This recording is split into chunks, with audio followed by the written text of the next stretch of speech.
So focusing on the message can really make a difference for a lot of people, because as a public speaker, if I'm working to try to get a message across to people and I am just trying to get this idea into their domain, having that focus can really mean that I don't think about how I look and how I'm being perceived and what people care about. It really allows me to give it that focus. So I want you to imagine that you are up on stage and you have a positive mindset to the event. You use this positive mindset to your advantage and you see yourself doing well.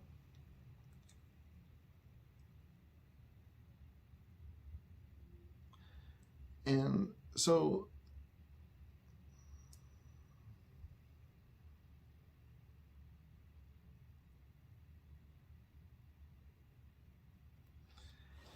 focusing on the message and not yourself the whole time, focusing on the message and keeping your mindset on the message, keeping your mindset on positive thoughts, this can make a difference. Now, I want to share a combination of my thoughts with you about visualization and physical exercise. You know, when I do a presentation, almost every time, it is my habit now that I try to get into the space before it happened. I want to get into the room. I want to see what the layout's like. I want to feel that space. So I might even be in the room while someone else is presenting, and I might try to get up to the front of the room just so I can look at the crowd from the corner. Even those kinds of things, because maybe I couldn't get in there before that time, those kinds of things help me visualize the crowd, helps me prepare for that moment when I'm going to be in front of them. It is so common that we start a presentation and we're in shock. Your shock system just goes, and it's hard to remember what to say. It's hard to remember what to do. And part of it is because you're dealing with a new environment with all this light in your face, or at the very least, all these people looking at you. Of course, both of them are happening. And so if you already have an idea of the layout and the feel before you get there, it allows you to see yourself positively negotiating that space. And so as you're approaching, I want to suggest that we think about approaching an area that you're ready for, that you have positive thoughts that are vibing with you. And then the thing that you have left is actual energy going through your body that has to get rid of. Okay? So during these moments where you have extreme anxiety and you got to keep it together, there are some physical ways that you can work to help this energy release. And so let's talk about some of those. One of the funny ways about an energy release that I've heard people talk about is biting the inside of their mouth, right? So if you like bite the skin on the inside of your mouth a little bit, it uses that energy to get rid of the pain element there, and just it's uncomfortable, and people maybe don't know that you're even doing it. It's sort of like that. You have to try to find a way to get rid of the energy. So there's different kinds of energy that you can put out there. One of the ways that I like to put my energy out there so that it gets out of my nervousness and into the work what I'm doing with my crowd is I like to move a little bit. So I want to not just be stuck behind a podium. If I'm able to move a little bit, just that little bit of movement, those 2-3 steps, really does a big energy release. The other thing that I do is I like to have periods where I stand straight up and I can imagine the energy being released through my feet into the ground, and helps me feel more grounded. And so these are just different techniques. I might do one energy release, walking a couple steps, and then I stop and I keep my feet grounded, and then I allow myself to feel grounded in that space and not move my feet. And then maybe I still have anxiety and I'm in front of the crowd and they don't know that I'm doing this or moving this, but the energy release that I get through taking my hand together and making a fist, or maybe pushing two fingers together really hard, this kind of energy release is super extreme. So it's something that you can do in a way so that no one knows that you're getting all this energy out of you. And this nervous energy is totally normal. But when we're not doing presentations all the time, then we have to kind of, use these kinds of techniques to help us get rid of energy. The other energy release that I am most proud to use, that I like to advise people to use most often, is to push down on your toes. So if you're in front of the class, in front of the podium, in front of an amphitheater of people, if you take your toes and just push down on your toes while you're standing there, you can also release an amazing amount of energy. Nobody knows that you're doing that. So it's sort of like if you were in front of a group of people and you wanted to just, right? You just wanted to scream and move your body around everywhere and like, release that kind of crazy energy. That's fine. But you're doing that now in a way that's subtle, by squeezing your fist, pushing your toes down into the ground hard for 20 seconds maybe, forcing your feet to feel flat and allowing yourself to feel grounded. Also, like I said, those movements just from place to place in front of the audience, even though they might be small, can also release a lot of energy. So it's a combination of stuff. You've got flight going on in your body. We're going to make sure that we're prepared for this, because we're going to know what to say when it comes up on our reminder card or our outline, because we're going to practice. All that practice that you did helps you properly visualize. We want to try to get in the room before it happens so that we can see the crowd. There's lots of times where I walked into spaces where I looked at empty chairs, or I looked at an empty amphitheater because I knew I was going to be speaking there, and I wanted to imagine myself in that space, imagine what those people would look like. Because like we talked about, that shock moment of walking up in front of the crowd and, oh my gosh, now I have to perform, it can be really scary. So we, again, want to be able to do things like videotape ourselves in practice so that you can critique it and other people can critique it. And in that way, take small steps. And so when it comes to speech anxiety, that's all the big stuff to talk about. And all these silly things that people say, imagine everybody naked in the audience. No, this is just a bunch of silly malarkey. You get there, you get over this hump by doing this prescription of things, like I'm saying.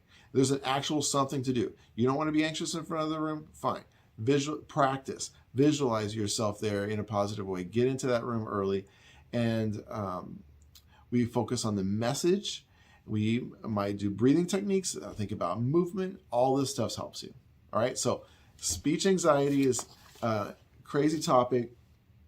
Everybody suffers from it, and there are reasons why. So I want you to be thinking about this as it relates directly to you as we move in through the semester so that you can master that. So one of the other things that we have for the class right now is there's a big focus on audience analysis. And I wanted to address that because audience analysis is something that we have to do so that we know how to build our speeches. We need to know what these people are all about so that we can figure out, hey, are they going to get this message the way I want to share it? And so when you do a presentation about yourself, when you write about yourself in the discussion board, all of those things help us learn about each other so that we develop a feel. Anytime you've been in a class for more than a couple of weeks, you walk in that class and the class just has this certain feeling to it, right? And it comes from the personalities that are in that room.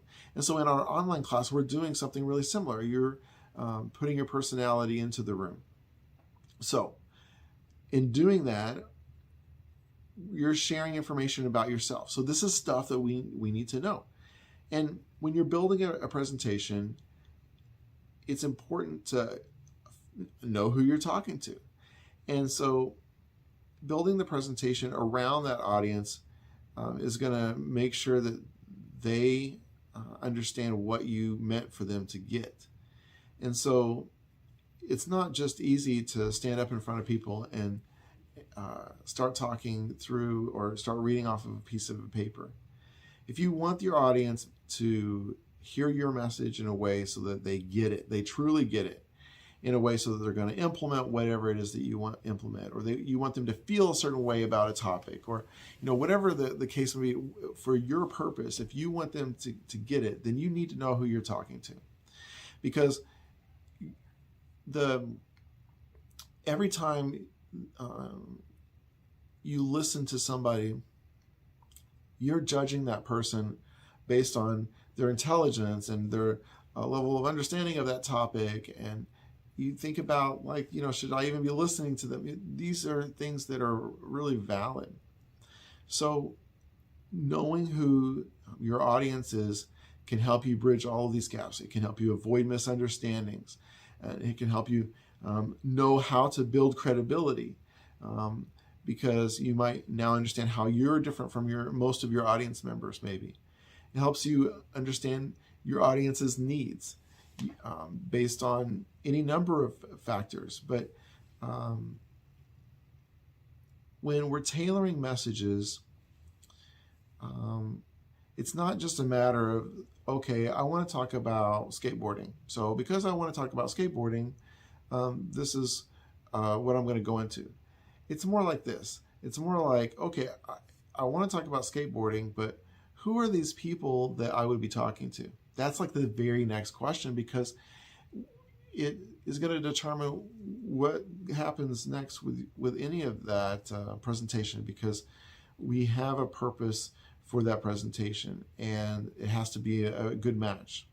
So when we understand who our audience members are, then it lets us build a presentation that's tailored to them, and also in a way so that we can properly introduce ourselves to the topic, so that we establish a rapport with them, so that they know that they can trust us when it comes to that topic. And also when it comes to humor and the references of even things in pop culture, and like I said about misunderstandings, all of these things can be really addressed by getting an idea about just who these folks are. So when you understand who these folks are, then you can tailor that message, and even do things like encourage participation of the audience members, because you know how to do that, because you know who they are. So the audience analysis that you're doing when you're presenting yourself, both in writing and in video for this class, that's the purpose. Because when you watch the videos of your other class members, it will help you establish a profile for this class and who we're talking to about the topics that you'll be sharing this semester. So good stuff. That's for audience analysis. The last thing I want to talk about is selecting your topic and selecting your purpose. When you do a presentation, it's a lot easier to talk about something that you already know a lot about, because it just brings some of the stress off, right? So, for example, I grew up on a fox farm and a cow farm. We had a lot of dogs, and we had rabbits, right? So I have a lot of familiarity with all those kinds of topics. But for me to talk about any of that stuff, it has to matter in some kind of way, right? So if I am talking to an audience that doesn't give a care about any of that stuff, then why, right? So we want to match up the audience with the topic. And so when we consider what we're interested in, what we're interested in and what the audience is interested in, there's a circle there that hopefully we can find some common common ground commonalities with. Because researching topics to talk about, it can become one of the most difficult things in this class, because you want to deliver a presentation that is of quality, that matches the assignment, and also part of that assignment is being able to talk appropriately to your audience. So when I write any kind of speech myself, and when I write a speech for, or have my students write speeches, the first thing that I do is I write out a sentence that is called a thesis statement, and then another one that's called a purpose statement.